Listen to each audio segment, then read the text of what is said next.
Hey, what's up YouTube? I'm back. I'm not dead, but I haven't posted a YouTube video. I think it's been like 2 or 3 months. And I'm sorry for that. I probably should have been posting a bit more. But in saying that, it was Q4. And Q4 in e-commerce is just the biggest time. It's where you make the most revenue from your stores. And I really just was focusing on my stores during that time. But that said, I was scaling a lot of winning products on my stores, and this is what I want to talk about in this video. It's about how to scale your winning products profitably and how to increase your average order value. Because this is a thing that sort of not many other people are talking about, but it's super important to be able to scale your products high. So let's get into it. Alright, so this is a screen recording that I took from the 24th of September. I was actually planning to release this YouTube video a lot earlier. But anyway, so we did about 9K in sales for the day. Sales were pretty consistent throughout the day. And then if we look back to a day earlier, we're at about 5K in sales. So we literally doubled the sales overnight. But this isn't really painting the best picture of what was happening. So I'm going to hop into an app that I use when I'm scaling, and it's called Autometrics. And if you're scaling winners, I highly recommend to go ahead and install this app, because like before I had this app, I used to have to go in and make a spreadsheet that had all my metrics like cost of goods sold, ad spend, revenue, profit. But now Autometrics has it all for me on a dashboard and updates in real time, right? It imports my Facebook ad spend, it imports my AliExpress product costs, and it also imports all the other transactional data that you've got in Shopify, like the discounts, your Shopify app recurring fees. So basically tracks everything so you can know at the end of the day whether you're profitable or not without having to enter any numbers. So anyway, this dashboard is showing that one day where we did 9K. And you can see down here, the net profit that we did was 3.4K. So the ad spend, so how much we spent on Facebook ads, was about 1K, and that gives us a net margin of 37%. So I usually aim for my net margins to be around 30 to 40%. If my net margin is over 40%, it means that I'm not scaling hard enough. If it's under 30%, then it means that I want to increase my average order value. But just now, before I start getting into scaling, I just want to quickly go ahead and outline some of the dangers to scaling, because some of this stuff I wish I knew a long time ago, and I kind of feel a duty to tell people about this because I don't see many other people talking about this stuff, and I've also heard some horror stories that have happened to other people, so I want to just make this clear before I start talking about scaling. And I think it needs to be talked about, so I'm just going to run through the points here. So my first point I've got here is that when you start to scale, you need a customer service VA. So a VA is a virtual assistant, right? And when you're doing even when you get to like over 10 orders per day, you start to get a lot of emails that come in asking, where the product is, where is my tracking number going to be sent. I mean, you should have a good FAQ page that outlines all those questions, but you're still going to get like a hammering of questions. And when you're scaling, the last thing you want to be doing is going into your inbox and replying to these messages. All you should be doing is launching and optimizing your ads, because that's the thing that produces revenue. So if you don't have a customer service VA, what happens is that if the emails aren't answered in a timely manner, say like within 24 to 48 hours, what happens is you'll start to get lots of chargebacks. So chargebacks are terrible things in e-commerce, and they affect the health of your merchant accounts, right? So a chargeback is different to a refund. So a chargeback happens when someone calls up their bank, disputes the payment, so either could be like an unauthorized transaction or the product or service wasn't received in the time. And what happens is that it automatically reverses the transaction, so you become negative.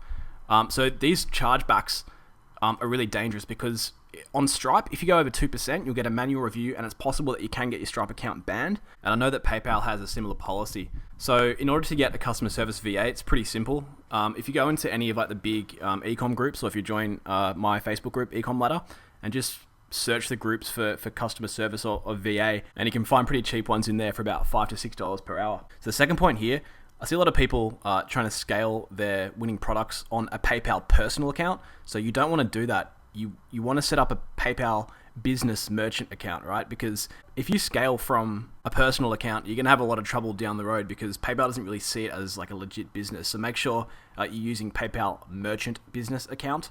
And also, if you're about to do big numbers, or like say if you find a winning product and you're about to scale it, make sure that you call them up beforehand and tell them that they'll likely experience an increase in transaction volume, because this is actually pretty important, because PayPal can actually lock up your account if they see a huge spike in revenue and they think it might be fraudulent. So definitely do that. So my third point is update PayPal tracking numbers. So some dropshippers do this and others don't.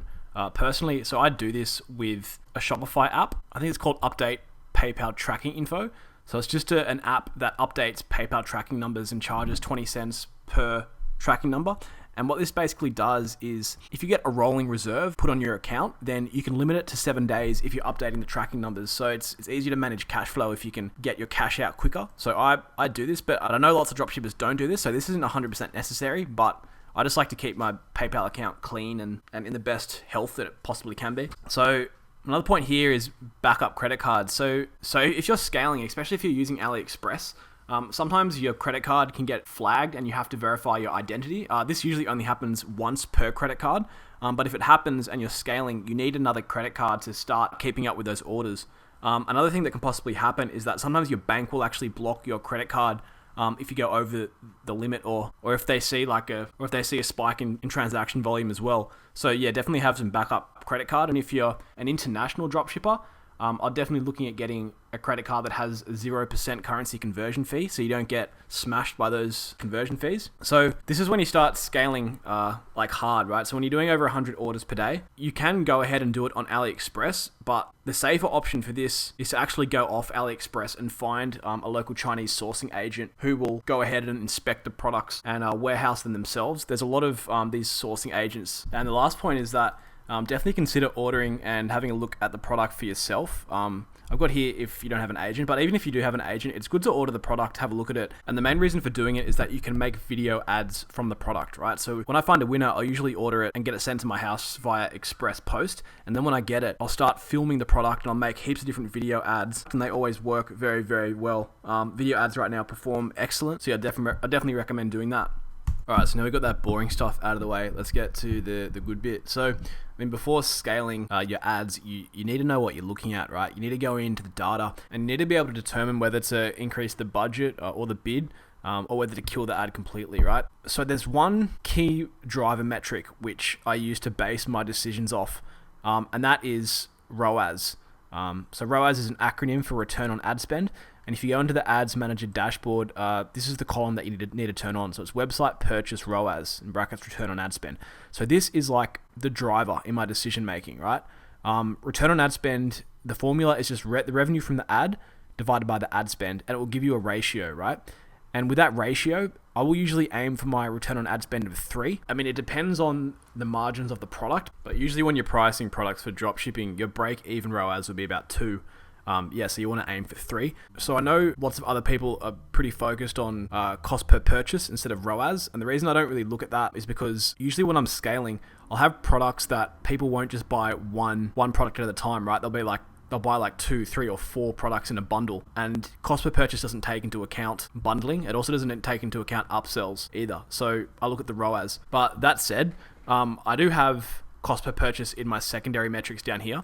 So when I say secondary metrics, these are like peripheral metrics that I look at after return on ad spend, right? So these aren't as important as ROAS, but I still have these columns on, and I'll just go through the columns now. So this is cost per purchase, this is cost per add to cart, cost per click-through rate, and CPM, or in other words, just cost per 1,000 impressions. So the reason I look at these secondary metrics is because sometimes the ROAS might be less than my break even, but if these secondary metrics here are showing like really good promise, I might let the ad run for maybe like another day or 2, right? But if my ROAS is say below break even and my secondary metrics are crap, I'll kill the ad. Because what happens is that when you launch a new ad set or you adjust the budget on an existing ad set, Facebook will usually take about 48 to 72 hours to stabilize that ad set. And if you're struggling to decide whether you should kill an ad based on its poor ROAS, you can always look at the secondary metrics here. And if some of these look promising, you can continue the ad set to run. For example, if you're getting a bunch of add to carts and the cost per add to cart is low, or you're getting low cost per clicks and high CTRs, then sometimes it is a good idea to resume the ad for maybe another day or 2 and see if ROAS improves. Alright, cool. So on the next slide, I've got my scaling methods, but I'll just quickly go through these 3 things to keep in mind when you're scaling your ads, right? So the first one is that you can't be afraid to spend money once you've validated your product. So if you're in the product testing phase, I would go back onto my YouTube channel and have a look at my Facebook ads for testing Shopify products videos. So those 2 videos will basically go over how to test products and know whether you've validated your product and your targeting. But when you're testing products, like in my previous YouTube video, you can definitely be budget conservative, right? So you can test on like $6 per day and run them for 4 days. But when you're scaling, you need to be able to spend more, because a website conversion campaign is a lot different to a PPE campaign, right? So with a website conversion campaign, so you need at least 50 conversion events per week in order for your ads to optimize correctly. So you need a budget big enough that will allow those conversion actions to happen, right? So especially with scaling, like you've got to spend money to make money. You're not going to be able to run WC campaigns on $6 per day, right? So the second point here is that some products are much easier to scale than others, right? So the scalability of a product will really depend on the broadness of the appeal. So if you're going after like a mass market, sometimes the products are much easier to scale, and it also depends on the saturation of the product, right? So that's how many other advertisers are promoting that product, right? So if you have a product that has like a massive broad appeal, like it appeals to a lot of different audiences and not many advertisers are promoting it, it's going to be very, very easy to scale. Whereas if you have like a product that's extremely niche specific and other advertisers are already promoting it, it's going to be much harder to scale. So in saying that, there are many different ways to scale, and you've got to understand that there's not like one scaling method that will always work 100% of the time, right? There's lots of different ways to scale, and some methods will work better depending on the ad account, depending on the product, and depending on your budget, right? So with that said, I'm going to go to the next slide, and this is usually the way that I scale my ad sets. So this slide here is more for some of the advanced people who watch my channel, and that's basically the people who've already found a winning product and are trying to scale their winning products. I've had a lot of requests for my scaling methods to be put up, so I'm going to go through this right now with you. But I've still got a few videos on my channel that outline how I find winning products and how I test them on Facebook. So if you haven't found a winning product, this is going to be basically gibberish to you. So when people try to scale, I think one of the main problems is that people will kill their ad sets too early, right? So I've got this in bold up here, and it's basically that you need to allow 48 to 72 hours for ad sets to stabilize after launching or adjusting the budget, right? So whenever I launch an ad set, I will usually leave it run for 48 hours. After 48 hours, you should get a good enough indication of whether to kill the ad.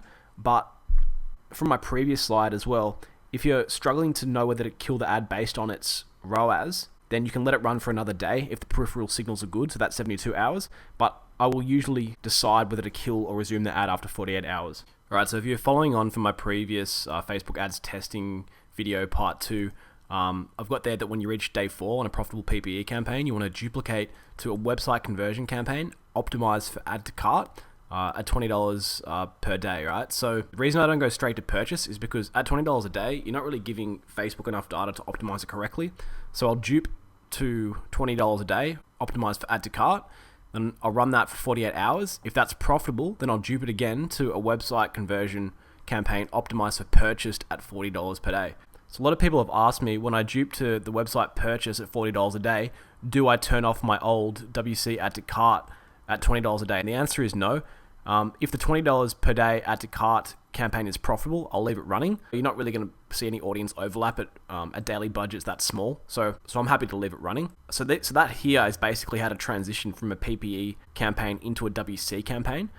Once you've transitioned into a WC campaign and you have a profitable website conversion campaign optimized for purchase that's profitable, then you want to scale into US lookalikes, right? So what a lot of people do is that they'll try and just scale that single ad set, right? But instead, what I recommend doing here is creating a bunch of lookalike audiences and launching $20 ad sets into them, right? So I'll probably make a video later on about how to create these lookalike audiences, but I'll just quickly run through it now. But you basically want to have separate lookalike audiences, and you want to separate them out into different percentages, right? So you want a view content lookalike, an add to cart lookalike, a purchase lookalike.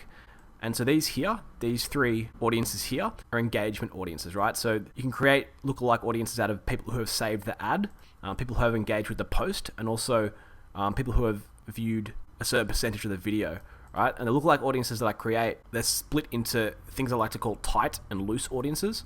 So the tight audiences are like 1%, 1 to 2%, 3 to 4%, 4 to 5%, and the loose audiences are broader, so they're like 1 to 5%. Because sometimes what happens is when you launch ad sets into these different lookalike audiences, sometimes like even though you think the 1% lookalike audience will be the most likely to perform, sometimes it will be like the 1% lookalike audience will flop, and like the 3 to 4% audience will perform the best. So that's why I separate them out, and I'll launch ad sets into a bunch of different lookalike sizes. And so these tight lookalikes here will have much smaller audience sizes than your loose lookalikes, like the 1 to 5%, and sometimes the loose lookalikes will perform better. So once I've done that, I'll also then create international lookalikes with the same structure as above, and I'll launch ad sets into new countries. So the first few new countries that I'll launch into will be UK, Australia, New Zealand, and Canada. And then after that, I'll start to launch in European countries. And so once I launch those lookalike audience ad sets, right, I'll basically let them run for 48 hours and kill any unprofitable ones after 48 hours. So if you run them for 48 hours, that means the total budget that you've spent on the ad set will be $40, right? Because it's 2 days. And then so after I've killed my unprofitable ad sets, then I'll increase the budget on any profitable ad set incrementally, right? So say I launch an ad set to a lookalike audience at $20 per day, right? And I run it for 48 hours. I'll increase the budget on that existing ad set to $40 per day, right? Then I'll wait 24 hours. If it's profitable, I'll then increase that budget from $40 to $75 per day. Wait another 24 hours. If that's profitable, then I'll increase it to $100 per day, right? So once I hit the $100 per day mark, what I usually do from there is that I'll duplicate that ad set onto a higher budget, right? Because it's going to take forever if you incrementally scale up $100, like adding $25 every day. Like it's just not going to, it's just going to take way too long to scale it. So what happens is if I can incrementally scale, I'm usually able to successfully dupe that ad set to a higher budget, right? So once the ad set hits $100 daily budget, so depending on the ad set's ROAS, the return on ad spend, I will either duplicate the ad set to $200, $250, or $300, right? So if the ROAS is high, I'll duplicate that $100 ad set to $300. If it's like medium, I'll duplicate it to $250. If the ROAS is low, I'll duplicate it to $200. When I say low ROAS, I still mean profitable, right? So the ROAS has to be profitable if I duplicate it. If the ROAS is if the ad set's break even, right, and the ROAS is at break even level, I won't duplicate it, right? You need to have a profitable ad set if you want to duplicate it. And then when I duplicate it, I've got down here as well that I'll exclude post engagers or video viewers in my new ad set, right? So I know a lot of people go against duplicating ad sets at high budgets because a lot of people are worried about audience overlap, but like for me personally, honestly, I don't think audience overlap is that big a deal when you're scaling a winner and you're trying to exhaust an audience quickly, because what you can do when you duplicate that ad set, you can exclude people who have engaged with that ad post. So like anyone who's commented it, liked, shared it. And you can also, if it's a video ad, you can exclude people who have watched 3 seconds of the video, right? So you're basically excluding a pocket of audience who have already seen or engaged with the ad. So yeah, like I'm happy to duplicate my ad sets, and the audience overlap really isn't that big enough for me to worry about. And so again, some people ask me that, what do you do with the old ads, the old $100 ad sets once you've duplicated them to these higher budgets? Well, as I said before, I'll let the $100 ad sets continue to run if they're profitable. If an ad set's profitable, I'll let it continue to run. There's no point killing something that's making money. You know what I'm saying? You know what I mean? So I've got here, if the above point works, I'll duplicate the ad set depending on ROAS again, right? So when I say the point above, I'm talking about here, right? So if I duplicate my ad set from $100 to say $200, right, and it's profitable after 48 hours, then I will duplicate that $200 ad set again to $400, or depending on the ROAS, it could be higher than that, or it could be lower. If duplicating the ad sets don't work, like up here, what you can fall back on is increasing the budget in increments then. So as I said before, like $100 up to $125 to $150, etc. You can actually go bigger, so you can actually do bigger jumps. You can go like $100 to $150, and if the ROAS is too low when you're making big jumps, what you can do is just increase the budget on a smaller increment. So obviously, increasing budgets on smaller increments will take you much longer to scale, but sometimes it's necessary, given if you have a small audience size, or if you just have like a product that's difficult to scale. So those are basically like my go-to scaling methods here. There's also another sort of tactic that I use, which is called manual bidding. And I mainly use the shotgun approach. So like if I talk about manual bidding, it'd have to be another video because it'd be like another 20 minutes worth of time. But I mean, like all the stuff I just went through is what's working right now to scale. So I mean, this like all the information that I've just given you, you can do very big numbers with this. I mean, like, yeah, it's super powerful stuff. If you guys liked it, I'd appreciate it if you gave me like a like and subscribe to the channel. I'm going to definitely be releasing way more videos than I've been doing. I've been a bit lazy. So yeah, subscribe and I'll see you in the next video.